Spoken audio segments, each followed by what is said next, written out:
Apa yang akan terjadi jika Daniel Dubov berhadapan dengan sesama pecatur taktikal? Kita akan melihatnya dalam game ini melawan Hikaru Nakamura. Kembali lagi di channel Petualangan Catur Blitz, channel yang membahas catur kurang dari 10 menit.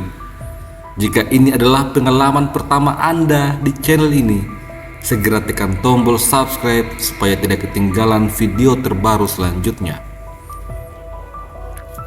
Daniel Dubov pada game ini memulai dengan C4, pembukaan Inggris. Nakamura mengembangkan kuda F6, kemudian kuda C3, lalu E6. Di posisi ini Dubov mendorong E4 dan dijawab D5, menantang pion center. Dubov mendorong pion menyerang kuda, dan hal yang sama juga Nakamura lakukan. Dia mendorong D4 menyerang kuda. Pion makan kuda, pion makan kuda. Setelah itu, pion makan pion, dan menteri makan pion. Dubov kembali mendorong D4, menguasai center dengan 2 pion. Setelah itu, E5 menantang pion. Kali ini, Dubov mengembangkan kuda F3, lalu Nakamura mengembangkan kuda C6. Setelah itu, gajah E2. Nakamura memakan pion, kemudian gajah G5 menyerang menteri. Setelah menteri pindah ke G6, Daniel Dubov langsung rokade mengamankan rajanya. Lalu kemudian Nakamura mengambil pion. Di posisi ini kita bisa melihat dengan jelas Hikaru Nakamura unggul 3 pion. Daniel Dubov telah menyerahkan 3 pion, namun dia mendapatkan inisiatif memulai serangan. Seluruh perwiranya telah aktif. Dubov menyerang dengan gajah D3. Sekarang menteri lari ke petak D6, kemudian benteng E1, skak. Gajah menutup skak, lalu Dubov mendorong C5, mengusir menteri dari lajur D. Menteri makan pion dibalas dengan gajah makan gajah. Tentu saja kuda makan gajah, kemudian benteng menyerang menteri. Di posisi ini, Nakamura kembali menarik menteri ke petak D6. Setelah itu, gajah B5, skak. Ada 3 kemungkinan pada posisi ini. Jika C6 didorong, maka tentu saja menteri akan jatuh. Jika gajah D7 menutup skak, maka gajah makan gajah. Setelah menteri makan gajah, menteri makan menteri. Raja D7 dibalas dengan benteng D1, skak.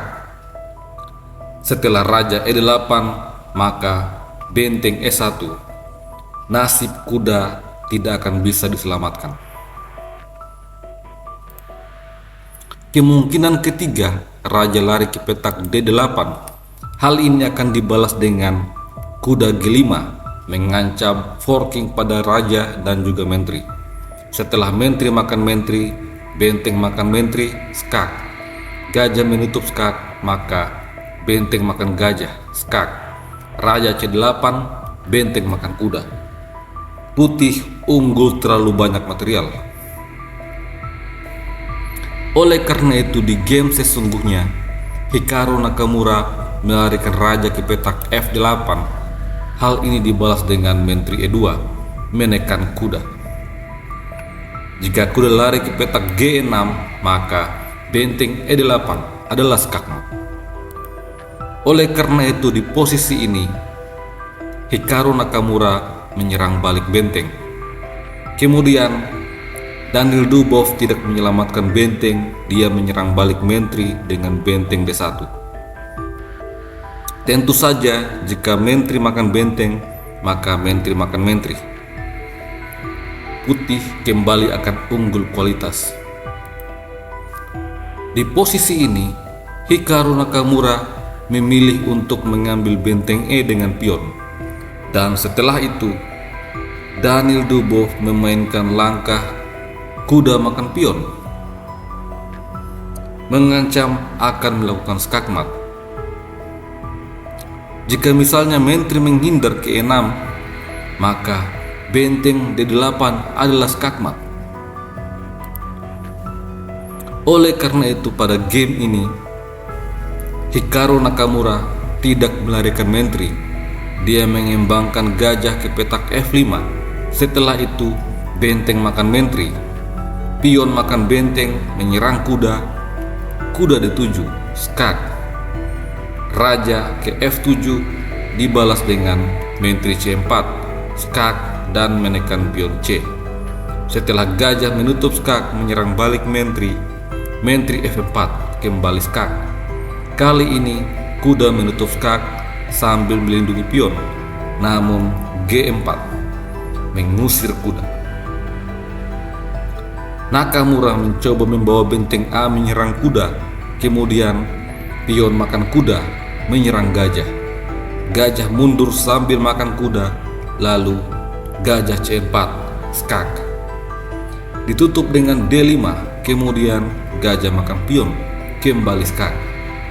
Di posisi ini raja ke F6 dimainkan oleh Hikaru Nakamura, lalu dibalas dengan menteri D6 skak. Ada dua pilihan bagi raja hitam. Jika raja ke petak G5, maka H4 skak. Setelah misalnya raja makan pion, menteri F4 skak. Raja H5 dibalas dengan gajah F3 skakmat. Di posisi ini, pada game sesungguhnya Hikaru Nakamura memilih untuk mengambil pion. Daniel Dubov terlebih dahulu menarik mundur gajah ke petak C4, lalu benteng H ke petak E8. Setelah itu, gajah D3 skak.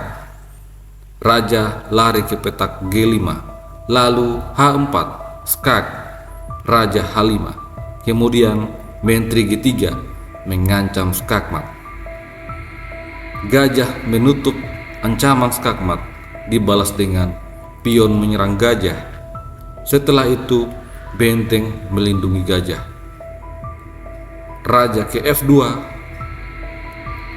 pion didorong, namun gajah makan pion.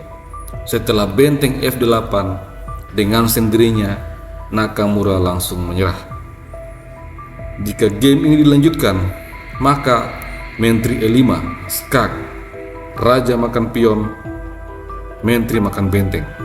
Setelah benteng makan pion, raja G1. Putih unggul terlalu banyak materi. Itulah dia sebuah game yang dimana Hikaru Nakamura bertemu dengan Daniel Dubov. Sampai jumpa lagi pada video selanjutnya. Salam Genshin Izumo.